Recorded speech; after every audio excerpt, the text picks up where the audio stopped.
Hey everyone, and welcome to this explainer. I'm so thrilled you're here. Today, we're jumping right in to set the stage for a really clear chronological recap of the Sunday afternoon session of the LCMS 2026 Convention, which took place on July 19th. We're going to make sense of what was honestly a densely packed 4.5-hour session. We've got a lot to cover. Everything from leadership elections and credentials, to omnibus actions, international mission expansion, synod priorities, and a major, highly anticipated vote on the Commission on Worship. Okay, let's dive into this. The convention theme this year was Christ is risen indeed, which is anchored directly in 1 Corinthians 15:20. But in fact, Christ has been raised from the dead. The session actually kicked off with a devotion focused on the road to Emmaus from Luke 24, firmly grounding the entire afternoon. And you know, that's an absolutely crucial reminder that convention business, at its core, is an exercise of faith. The delegates aren't just there to push paper around. They're gathered under the very real reality of the resurrection. And that actually brings us to an important pastoral note. This isn't just corporate governance. It's so easy to look at the parliamentary procedures, the microphones, the voting keypads, and see nothing but a corporate boardroom. But the work happening on that floor is undertaken by people whose hope rests entirely in the crucified and risen Christ, who is present through his word and gifts. Literally every vote and resolution is ultimately about serving the gospel. To help us digest everything that happened, we've broken the afternoon down into 5 chronological categories. First, elections and delegate credentials. Second, the omnibus resolutions. Third, expanding international missions. Fourth, the tell the next generation emphasis. And finally, reinstating the Commission on Worship. All right, let's start with Section 1, Elections and Credentials. It was time to get the floor officially established. The Assembly officially adopted the Credentials Report by a truly massive margin, 913 to 8. So this officially established a voting body of 940 voting delegates, sitting alongside 161 advisory delegates and 166 advisory representatives. With the floor officially seated and ready to go, the convention turned its attention straight to the highest leadership offices of the Synod. First up, the convention received the official results of the June congregational balloting for the president of the Synod. Matthew C. Harrison was elected to a historic 6th term. Now, this did require a runoff, but he secured the election on the 3rd ballot with 2,524 votes, which came out to exactly 50.10%. Following the announcement, President Harrison addressed the Assembly. He actually humorously noted the Synod's perfect record of electing sinners, and he made a strong pastoral promise to lead through the gospel rather than through coercion. And this brilliantly illustrates the momentum of the afternoon. Because when it came time to elect the first vice president, Peter K. Long secured a highly decisive first ballot victory. He brought in 559 votes, which amounted to 60.3% of the total vote. No runoff needed there. Right after the first vice president was chosen, the delegates moved on to elect and rank 5 regional vice presidents. Benjamin T. Ball from the Central Region was ranked 2nd vice president. Alfonso O. Espinoza from the West-Southwest ranked 3rd. Christopher S. Edgett from the East-Southeast ranked 4th. Nabil S. Noor from the Great Plains ranked 5th. And Eric C. Skovgaard from the Great Lakes ranked 6th. Moving right along to Section 2, Omnibus Resolutions. Processing the overtures. Now, what's really interesting about this slide is how it breaks down parliamentary procedure. If you aren't super familiar with it, an omnibus resolution can kind of seem like a confusing legislative junk drawer. But really, it's a vital tool for convention efficiency. We do need to make a vital distinction here, though. Omnibus A referred matters to other bodies, Omnibus B treated matters as already addressed by prior action, and Omnibus C received encouragements. But here's the absolute key takeaway. An omnibus vote does not adopt each underlying overture exactly as it's written. Referral is definitely not the same as approval. So while this process saves a ton of time on the floor, it requires real public follow-through later so that referred matters don't just vanish into the ether.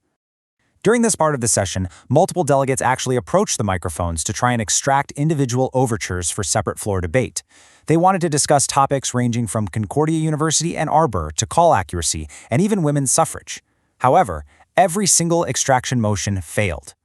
Ultimately, Omnibus A, B, and C all passed overwhelmingly, each grabbing more than 92% support from the delegates. Up next is Section 3, Expanding International Missions and Global Partnerships. This block of business represented some of the most unified consensus we saw all afternoon. Following a great presentation on mission work in Italy, the delegates enthusiastically endorsed the FORO partnership model in Resolution 202A with nearly 97% support. They also passed frameworks for independent overseas congregations in Resolution 204 with almost 91% support. And they advanced missions in Latin America in Resolution 205 by a very decisive voice vote. Tucked among those mission votes was Resolution 203A, which approved the creation of a regional missionary chaplaincy. Now, this is a massive commitment to missionary care. It seriously prioritizes the spiritual well-being of the folks serving abroad, and the delegates approved this, fully knowing it carries a specific, estimated financial commitment of $800,000 annually. Just a quick procedural note here for accuracy. During the debate on these mission resolutions, someone proposed an amendment on the floor regarding the R1 religious worker visa. However, the chair ruled that specific amendment not germane to the resolution at hand, so it was set aside and was never actually voted on by the Assembly. Let's move to and see how this builds into Section 4, Tell the Next Generation, which is our new triennial emphasis. Shifting our focus back to the domestic front, specifically concerning the Synod's overarching priorities in the Life Together category, the Convention officially adopted Tell the Next Generation. This came through Resolution 4-01 as the official mission and ministry emphasis for the 2026 to 2029 triennium. It's really important to understand that this emphasis is designed as a practical tool. It's meant to focus the Church's shared resources and attention on youth and family discipleship. It is not intended to be some new confessional test for congregations. And that brings us to Section 5, Reinstating the Commission on Worship. This was the final major decision of Sunday afternoon, and without a doubt, the most closely divided issue on the floor. Resolution 4-06A proposed reinstating a permanent 7-member commission on worship within the Synod structure. After a significant amount of floor debate, the resolution did pass, with 67.96% voting in favor and 32.04% voting against. Now, this debate was sharp, but it was really substantive. Those supporting the commission argued it provides essential worship resources, expert evaluation in hymnology, and some desperately needed help for local congregations who are trying to navigate complex worship decisions. On the flip side, delegates raising concerns argued it just creates unnecessary bureaucracy. They worried it risks pressuring congregations towards strict uniformity at the expense of Christian freedom, and they felt it concentrates too much power, since 4 of the 7 members are presidential appointments. Beyond the structural and theological discussions, the financial aspect of this was also transparently reported to the floor. Reinstating this permanent commission on worship comes with an estimated annual cost of $175,000.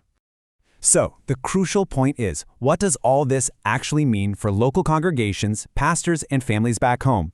Well, the actions taken Sunday afternoon invite cooperation, prayer, and shared responsibility.